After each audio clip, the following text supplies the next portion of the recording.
That night felt like something out of a movie. Golden balloons shimmered under the fairy lights. The smell of garden roses lingered in the warm air, and laughter wrapped around me like a familiar song. I remember standing there, holding Ryan's hand, thinking how lucky I was.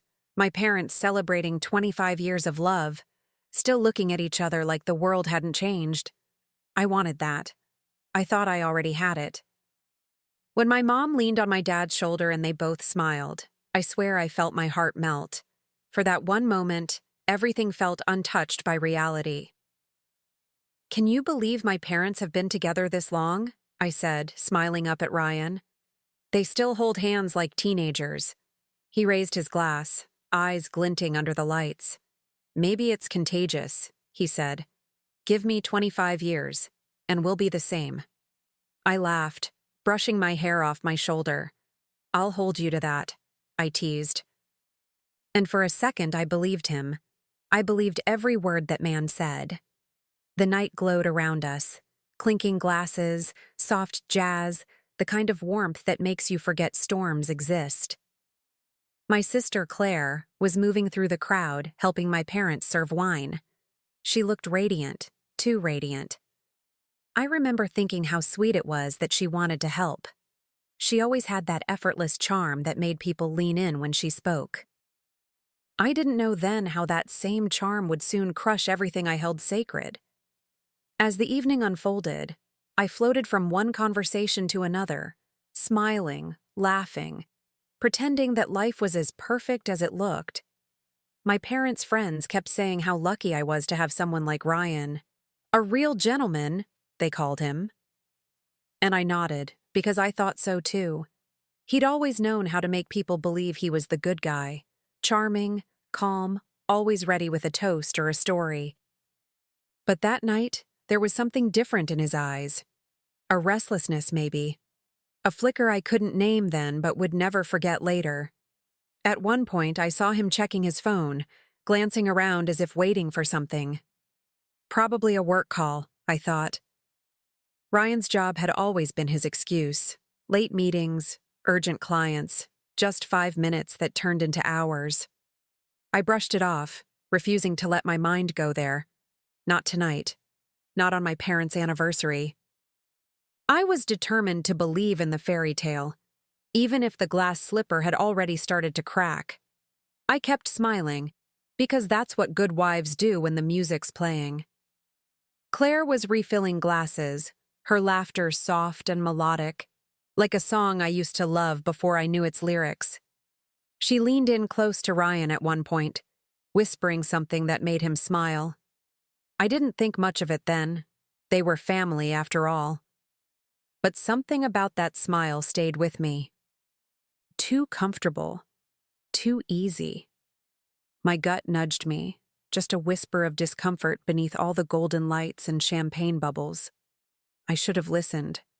Later that night, I moved through the crowd again, thanking guests, hugging relatives I hadn't seen in years. The garden lights flickered softly above, reflecting off the wine glasses like tiny stars. My parents were dancing, and everyone clapped when my dad kissed my mom's forehead. It was one of those picture-perfect moments that you wish you could frame forever. And yet, somewhere deep inside, I felt a strange tug, like a thread about to unravel. Ryan wasn't beside me anymore. At first, I didn't think much of it. He was probably in the kitchen helping or maybe checking on the music. That's what I told myself. But when I didn't see him anywhere, I caught myself scanning the crowd, my smile still painted on. My mom walked by, glowing with joy, and said, "Where's Ryan, sweetheart?" I shrugged, pretending to be casual. "Probably making a phone call," I said, but my heart had already started to race. Slow at first, then faster. The night air felt heavier suddenly, the laughter around me distant and dull. I could see the faint shimmer of the garden light stretching toward the back gate, the shadows swaying with the wind. Maybe he's planning a surprise speech, I thought, trying to calm the storm inside me. That's the kind of man he was, thoughtful, romantic, unpredictable. Or at least, That's what I believed. So I straightened my dress, took a sip of wine, and walked toward the back garden, completely unaware that my perfect evening was about to break in two. 15 minutes passed, then 20. My mom's laughter echoed somewhere behind me, and the music kept floating through the night like nothing had changed. But everything inside me had.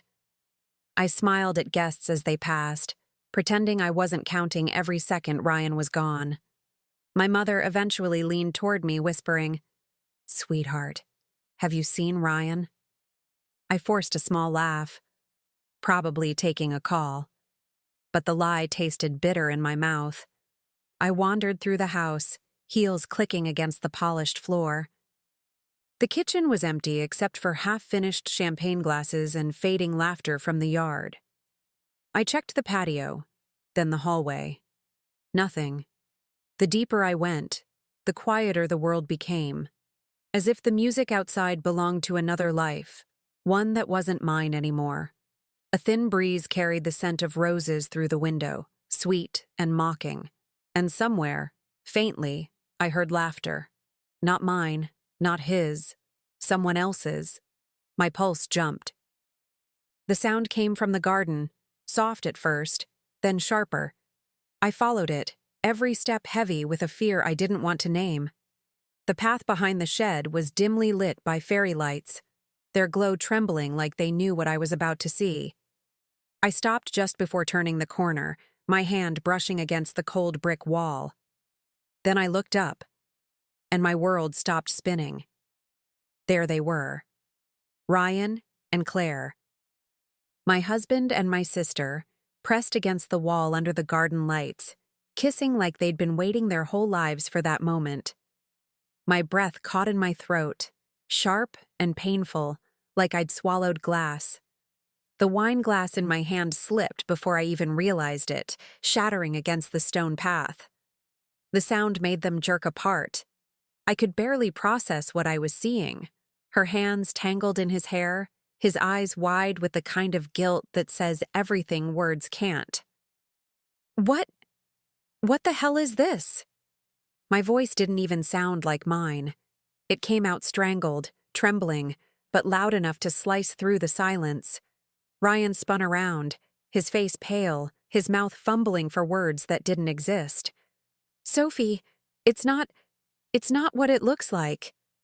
Claire froze, her lips still red, her hands shaking as she tried to fix her dress. "Sophie, please," she started, but I cut her off before she could breathe another lie. "You're my sister," I said, my voice breaking but cold. "My family." Then I looked at Ryan. "And you swore you loved me." The tears burned, but I didn't let them fall. I just stood there, staring at two strangers I used to love. My heart was pounding so hard I could hear it over the music. I remember thinking, you chose tonight. Of all nights, the anniversary of the kind of love I thought we had. I didn't scream. I didn't cry. I just stood there, letting the sound of my own heartbeat drown out everything else. Ryan kept talking, stumbling over excuses, desperate words that fell flat in the heavy air. "Sophie, please, listen. It was a mistake. It just happened." But his voice sounded far away, like it was coming through a tunnel I'd already left. Claire's eyes were glassy, wide with guilt, but not enough to stop her from reaching for him. I stepped back. I couldn't stand to see it again. I turned away and started walking. My heels crunched against the gravel, each step steady, deliberate. The laughter from the party grew louder the closer I got, a cruel contrast to the chaos inside me. When I stepped back into the light, people smiled, clinking glasses, oblivious to the betrayal still burning on my skin. My mother waved me over, asking if I was okay. "Just needed some air," I said, forcing a smile that felt like it belonged to someone else. Ryan didn't follow me right away. Maybe he didn't know how to face me. Maybe he was still fixing his shirt, or maybe Claire was still whispering apologies he didn't deserve. I didn't care. I raised another glass with my parents, smiled at photos being taken, and played my part like nothing had happened. But inside, something had already shifted. Quiet, dangerous, irreversible. I wasn't Sophie the wife anymore. I was Sophie the witness. And I was already thinking about what came next. The rest of that night played out like a cruel performance I couldn't walk away from.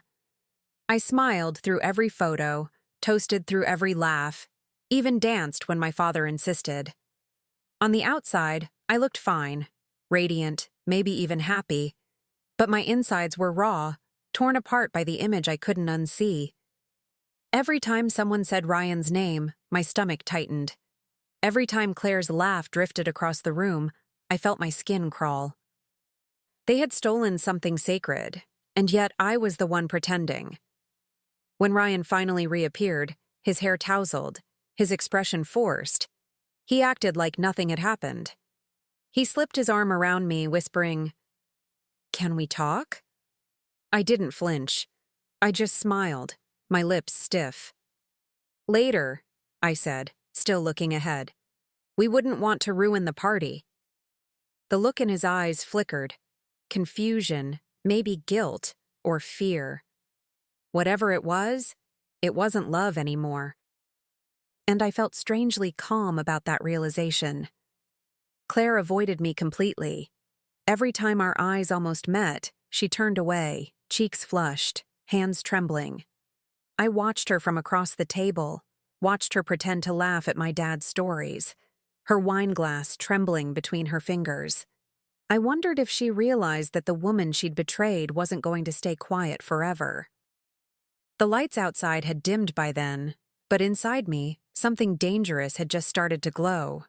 A quiet, steady fire I had no intention of putting out. By the time the party ended, I had run out of fake smiles. My cheeks ached from pretending, my heart numb from holding everything in. Ryan said his goodbyes too quickly, like he couldn't stand being there another second. I followed him out, waving to my parents one last time, promising I'd call them tomorrow. The night air hit me like a slap, sharp, cold, real, the kind of cold that wakes you up from a dream. And that's exactly what my marriage had been. A dream I was finally waking from. We drove home in silence, the streetlights flickering across his face like flashes of truth. His fingers gripped the steering wheel too tight. Every few minutes he tried to speak, but the words died before they reached me. Finally, he exhaled. "Sophie, please." It was a mistake. I turned to look at him, my voice quiet but sharp. "No, Ryan, a mistake is leaving the oven on. What you did was a choice." He flinched, like the words stung, and they should have. He tried again, voice cracking this time. "I didn't mean to hurt you." I stared out the window, watching the city pass in slow motion. "Then why did you?" I asked. He had no answer, only silence, heavy, suffocating. I could almost hear his guilt, like static in the air between us. Then I said it, calmly, too calmly. "Don't worry, you'll regret it, just not tonight." I didn't raise my voice. I didn't cry. But in that still car, under the dim glow of streetlights, I made myself a quiet promise. Next time he saw me smile, he'd know it wasn't forgiveness. It was strategy. When we got home, the house felt like a museum of lies. Everything looked the same. The framed wedding photo, the half-burned candle on the table, the jacket he'd left over the chair that morning. But the air was different. Thicker. Heavy with something unsaid. Ryan went straight to the bedroom, muttering something about being tired, but I couldn't follow him. I just stood in the living room, staring at the soft glow of the lamp, trying to remember what love used to feel like. It seemed so far away now. I poured myself a glass of wine, the same brand we'd served at the party, but it tasted bitter, metallic, like regret. My hands trembled, but not from sadness anymore. It was something else, something sharper. I sat down on the couch, staring at the wall, letting the silence wrap around me. Every sound in the house, the hum of the refrigerator, the ticking clock, felt like a countdown. I wasn't crying. I was calculating. Upstairs, I could hear him moving, maybe pacing, maybe rehearsing apologies he'd never get to deliver. I didn't go to bed that night. I watched the sun rise through the window, painting everything gold again, just like at the party. Except this time, I saw the light for what it really was, an exposure. That's when I knew. I wasn't going to scream, beg, or chase. I was going to rebuild, quietly, elegantly. And when the time came, he wouldn't even see the hit coming. The week that followed felt unreal, like I was living inside someone else's story. Ryan tiptoed around the house, apologizing with flowers, soft words, empty promises. It didn't mean anything, he kept saying. But every time he said it, I heard what he really meant. I thought you'd never find out. I listened, nodded, even smiled sometimes. I wanted him to think I was still broken, still unsure. But deep down, I was already drafting something far more deliberate than forgiveness. I didn't tell anyone what I'd seen. Not my parents. Not even my best friend. That silence became my armor. Every secret kept me in control. I went about my days as if nothing had happened. Cooked dinner, answered emails, even laughed at his jokes when I had to. But every mundane gesture hid something underneath. The precision of a woman gathering her strength, waiting for the perfect moment to strike. I wasn't healing. I was preparing. At night, when he fell asleep beside me, I'd stare at the ceiling, my mind spinning through memories like reels of film. The kiss, the lies, the vows. The image of him and Claire under those garden lights burned behind my eyelids, fueling me. I wasn't sure what form revenge would take yet, only that it needed to be quiet, poetic, and unforgettable. Not loud, not messy, just perfect. And when it came, it would feel less like anger, and more like justice dressed in elegance. Ryan's apologies became background noise after a while. Soft, predictable, and meaningless. I swear it didn't mean anything, he said one morning, following me into the kitchen. I was making coffee, my movements steady, almost graceful. You risked our marriage and my family's peace for something that meant nothing? I asked without turning around. He froze. I could feel the shame radiating off him, thick and desperate. I was drunk, confused. He started, and I cut him off. You were sober enough to find your way behind the shed. The silence that followed was my favorite kind, heavy and final. That day, I realized I didn't want revenge born out of rage. Rage fades. I wanted something that would stay, something poetic. I thought about my parents' anniversary, the laughter, the lights, the witnesses, the same people who believed we were perfect. And I knew that's where his punishment had to live, in the same kind of room, with the same kind of smiles. He needed to feel what it's like to be exposed in front of people who once admired you. The symmetry of it all felt divine. So I told him I wanted to host a family dinner. To make up for leaving early, I said sweetly. He hesitated, suspicious, but guilt made him agree. Maybe it's good, he said softly. Maybe it's time we all heal. I smiled and touched his hand, pretending it still meant something. Yes, I whispered. Time to heal. What I didn't say was, healing can sometimes look a lot like destruction, especially when you're the one holding the match. The days leading up to the dinner were almost peaceful. I went about everything with a kind of eerie calm, picking the wine, choosing the menu, even calling Claire to invite her. My voice didn't tremble once. It'll be good for all of us, I told her, and she believed me. That was the thing about guilt. It makes people too eager to accept false peace. Ryan watched me from across the kitchen as I arranged flowers on the table, his eyes full of confusion. He didn't know he was helping decorate his own undoing. I rehearsed my words quietly at night, not in anger but in precision. I wanted every syllable to land like a blade wrapped in silk. I even practiced smiling in the mirror, not too soft, not too harsh, just sincere enough to hide the storm underneath. I wasn't trying to punish them with chaos. I wanted to show them what control looked like. I wanted to make betrayal look small under the weight of my composure. Dignity would be my weapon. The morning of the dinner, I stood in front of the mirror one last time. The woman staring back at me wasn't the same one who had shattered behind the garden lights. Her eyes were steady now, clear, purposeful. I slipped on my dress, the same color I'd worn that night, gold like forgiveness, but sharp like fire. And as I fastened my earrings, I whispered to myself, "Tonight, truth gets the spotlight."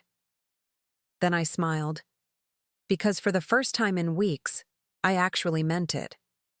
That evening, everything looked perfect again, just like the anniversary night, only colder beneath the surface. My parents welcomed us with warm smiles, oblivious to the theater I was about to stage in their dining room. The table gleamed under candlelight, glasses catching reflections like little sparks of truth waiting to ignite. Ryan looked uneasy, tugging at his collar, while Claire's smile twitched at the edges. I sat between them, calm, collected, my pulse steady as if I'd already rehearsed the moment 100 times. Dinner was pleasant enough. Laughter, small talk, stories about childhood. I played my part effortlessly, pouring wine, asking questions, pretending I wasn't measuring the air for tension. Every time Ryan's hand brushed mine, I smiled politely, the kind of smile that ends conversations. I watched him from the corner of my eye, waiting for the right silence to fall, because that's when truth lands hardest. Not in noise, but in quiet. I could almost taste the fear beneath his charm. When dessert came, I stood. My chair slid back with a soft scrape, catching everyone's attention. "Before we finish," I said, raising my glass, "I'd like to make a toast." The room hushed. I looked at my parents first. "To you both," I began, smiling, "for showing me what real love looks like. Faithful, honest, lasting." My father grinned, touched, and my mother teared up. Then I turned to Ryan. My smile didn't fade, but the warmth in it did. "And to my husband," I said softly, "for showing me exactly what love shouldn't be." The room froze. The only sound was the faint hum of the chandelier above us. My father's smile faltered. My mother's eyes darted between us, confused. Ryan blinked, his throat tightening, a nervous laugh escaping him like he thought it was some kind of joke. Claire's hand trembled around her fork. For a heartbeat, I almost felt sorry for them. Almost.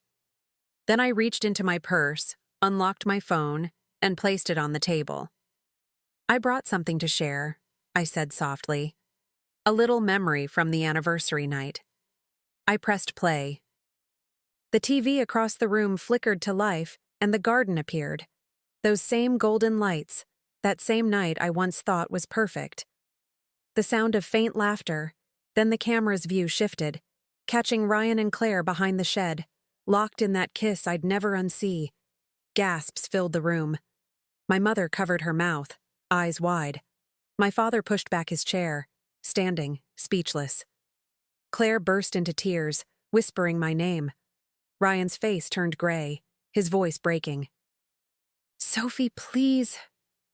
I looked at him then, straight into the eyes of the man I'd once trusted with my entire heart. "Don't," I said quietly. "You already gave your speech last week. Behind the garden." My hand didn't shake as I set my glass down. The silence that followed was sacred, almost peaceful. I slipped my wedding ring off, placed it beside his untouched plate, and smiled one last time. Not out of love, but liberation. Then I walked out, heels clicking on the tile, each step sounding like closure. When I stepped outside, the night air felt different, cooler, lighter, almost merciful. The laughter from inside had died completely. For the first time in weeks, I could breathe without the weight of lies pressing against my ribs. My hands weren't shaking, my heart wasn't racing. I thought I'd feel shattered, but all I felt was clean. Like I'd finally washed off something that had been clinging to me for far too long. The lights from the house flickered behind me, but I didn't look back. Some scenes don't deserve an encore. I drove home alone. The road stretched out like freedom, endless and quiet. My phone buzzed over and over, Ryan's name flashing, then Claire's. But I didn't answer. Let them sit in the silence I'd left behind. Let them finally taste what betrayal feels like from the other side. I rolled the window down, letting the wind whip through my hair, and for the first time in a long time, I didn't feel small. I felt infinite. When I reached home, I slipped out of my heels, walked straight to the kitchen, and poured a glass of wine. The same brand from that night, only now it didn't taste bitter. It tasted like victory, dressed as peace. I raised the glass to no one in particular and whispered, "To honesty, even when it burns." Then I sat on the couch, the house wrapped in silence, and smiled to myself. The kind of smile that comes not from revenge, but from freedom earned drop by drop.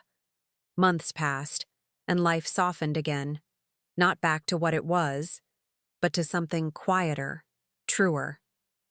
I found a small apartment by the sea, white walls and wide windows that caught the morning light. The air smelled like salt and second chances. My days started slow. Coffee, a walk by the water, sometimes painting until the sun dipped low. I'd forgotten how healing silence could be when it isn't hiding secrets. The rhythm of the ocean became my heartbeat, steady and patient. I started painting again, something I hadn't done in years. At first, my hands felt unsure, clumsy, like I was relearning how to feel. But then the colors began to move the way my emotions had, messy, raw, beautiful in their imperfection. I painted gardens, not the one where I lost everything, but the one that bloomed afterward, a place untouched by betrayal, lit by forgiveness, not for them, but for myself. Each stroke felt like reclaiming a part of me Ryan never got to break. One afternoon, as sunlight poured through the curtains, my phone rang. Mom. Her voice was soft, steady. "Your father and I are so proud of you," she said. "You handled everything with grace." I smiled, setting my brush down.